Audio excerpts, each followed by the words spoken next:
तो देखिए, पंडित जी से एक सवाल पूछेंगे और मुझे लगता है ये सवाल सबके मन में होता है। पंडित जी, मेरे मन में भी ये सवाल कई बार उठता है।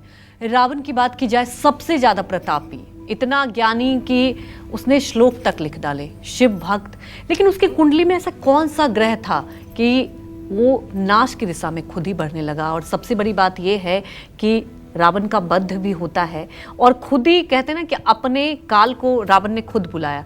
ऐसी क्या वजह थी कुंडली में? देखो, प्रश्न तो तुम्हारा बहुत उत्तम है और बताना चाहूँगा कि रावण के बारे में जो तुमने कहा उसमें सच्चाई है। उत्तम कुल पुलस्ति करनाति, शिव बिरंचि पूजहु बहु भांति। उत्तम ब्राह्मण कुल में जी पुलस्त ऋषि का वो नाती था और विशेषवा का लड़का था। ठीक है, मतलब बहुत उच्च कुल में रावण पैदा हुआ था।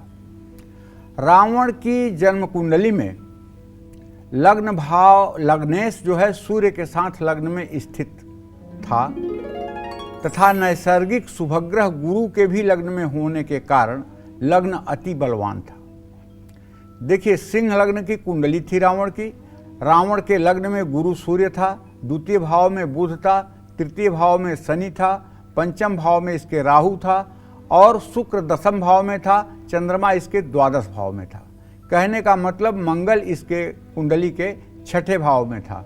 तो मंगल, शनि, बुध, ये तीन ग्रह तो इसके उच्च राशि के थे और शुक्र इसका स्वराशिस्थ था, चंद्रमा स्वराशिस्थ था।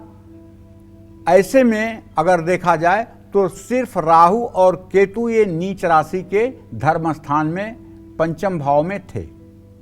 लग्नस्थ सूर्य पर क्रूर ग्रह मंगल की दृष्टि होने के कारण वो अहंकारी और तानाशाह था। कुंडली के द्वितीय भाव में लाभेश और धनेश बुध की उसकी अपनी ही स्वयं की राशि थी, जिसके कारण धन योग का निर्माण हो रहा था। तृतीय भाव का स्वामी शुक्र दसम भाव में था और यहाँ उसकी राशि तुला में केतु और स्त्री भाव का स्वामी शनि बैठे हैं। इसी कारण वह बहुत विलास प्रिय रहा होगा। भातृभाव माने तृतीय स्थान पर पृथकतावादी ग्रह उच्च का शनि केतु के साथ स्थित है। सहज मंदिर गे तपनात्मजौ भवति सर्व सहोदर नाशकः। तीसरे भाव में शनि जाता है तो भाइयों का नाश करता है। यही कारण है कि इसके भाई की भी अकाल मृत्यु हुई। पंचमेश गुरु के पंचम से नवम भाव में और जन्म कुंडली के लग्न स्थान में स्थित होने तथा लग्न से अपने ही भाव विद्या बुद्धि संतान को पूर्ण दृष्टि से देखने के कारण वह अनेक पुत्रों वाला, विद्यावान, बुद्धिमान और शास्त्रज्ञ था। लग्न में लग्नेश सूर्य और पंचमेश की युति गुरु ने रावण को प्रख्यात ज्योतिषाचार्य बनाया। गुरु की दूसरी राशि अष्टम में होने के कारण था अष्टमेश गुरु अष्टम स्थान से खष्ट स्थान में स्थित हैं और पंचम भाव पर शनि की दृष्टि है। यह सारी स्थिति अंत में रावण के विद्या बुद्धि के विनाश का कारण बनती है। अतः विनाश काल के समय उसकी बुद्धि विपरीत हो गई। जैसी हो तब्यता वैसी लगे सहाय, ताहि न आवत ताहि पर ताहि तहाँ लग जाए। बात है उन दिनों की जब रावण मानसरोवर पर टहलने जाता था। एक दिन उसने देखा कि मानसरोवर पर एक कन्या बैठ करके तप कर रही है और कन्या ऐसी थी जो विश्व सुंदरी थी और तप में ऐसी लीन थी कि मानो स्वयं तप की मूर्ति बन गई हो। रावण ने जाकर के उसके तप को भंग करने का प्रयास किया और उसे जागृत किया। रावण ने कहा कि हे देवी, तुम कौन हो और इतना कठिन तप क्यों कर रही हो?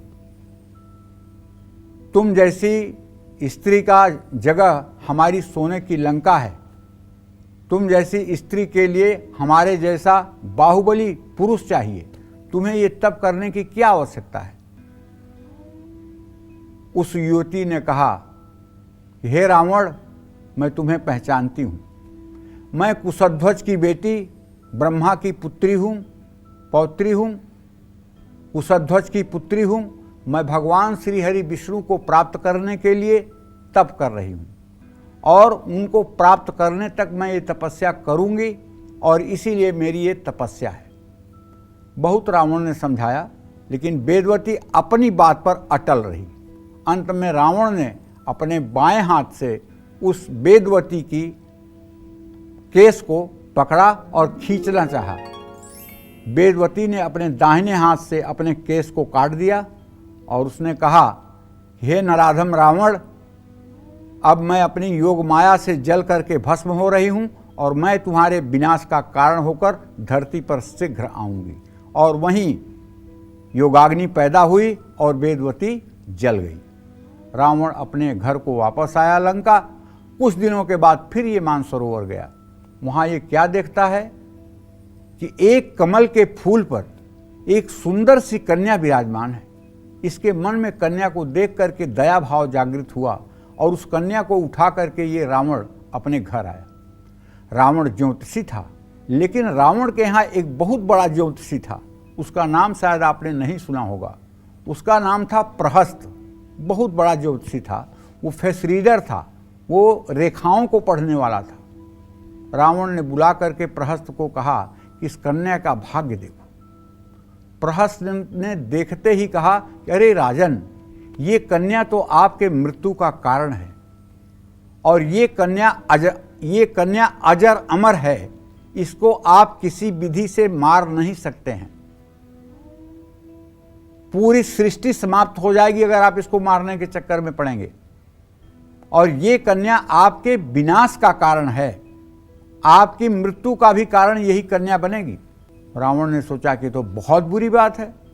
फिर रावण ने क्या किया कि एक सोने के घड़े में उस कन्या को रख करके और वो सीधे कहाँ गया, जनकपुर। जनकपुर एक ऐसा राजा जनक का राज्य था जिससे किसी देश की कोई शत्रुता नहीं थी। आज भी नेपाल में जहाँ जनकपुर स्थित है, नेपाल से किसी राष्ट्र का कोई द्रोह नहीं है। न कोई राष्ट्र नेपाल पर आक्रमण कर सकता है, न नेपाल किसी पर आक्रमण करता है। तो जनकपुर की यह बात थी कि न जनक राजा किसी के द्रोही थे और न उनका कोई द्रोही था। तो ले जाकर उसने एक जमीन में घड़े सहित वहाँ उस कन्या को दबा दिया और विधि का विधान निश्चित है। राजा जनक ने हल चलाया और उस घड़े से कन्या निकली। वही कन्या सीता बनी और वही कन्या रावण के विनाश का कारण बनी। एक कथा ये वाल्मीकि रामायण की है जिसे हमने आपको सुनाया।